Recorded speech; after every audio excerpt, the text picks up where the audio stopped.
سورہ مبارکہ بقرہ کے اندر جو مضامین ہیں، نمبر 1 سب سے پہلا ذکر اس میں توحید کا، اللہ کی وحدانیت کا، اللہ کی وحدانیت کا۔ نمبر 2 سورہ بقرہ کے اندر سب سے پہلا جو مسئلہ بیان کیا گیا، سب سے پہلا مسئلہ بطور مسئلے کے، بطور ایمان کے، جس چیز کو اللہ کریم نے سورہ بقرہ کے اندر بیان کیا وہ ختم نبوت ہے۔ سب سے پہلا مسئلہ، تمام کے تمام مسئلے بعد میں، ختم نبوت پہلے۔ وہ کیسے؟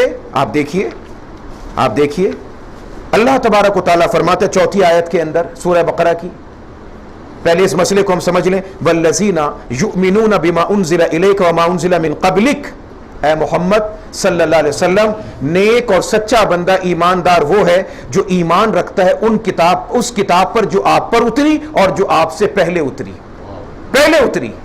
میرے دوستو، اللہ نے ذکر پہلے کا کیا۔ اگر نبی کے بعد کسی نبی نے آنا ہوتا، پروردگار پھر یوں کہتے وَمِن بَعْدِكَ، اس پر بھی ایمان رکھتا ہے جو تیرے بعد نبی آئے گا۔ پتہ چلا کہ حضور کے بعد نبی کسی نے نہیں آنا۔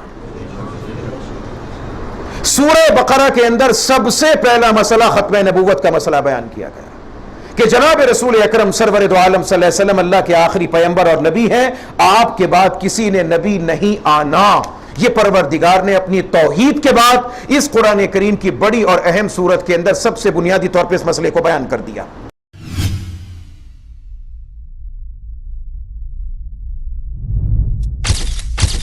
Message TV.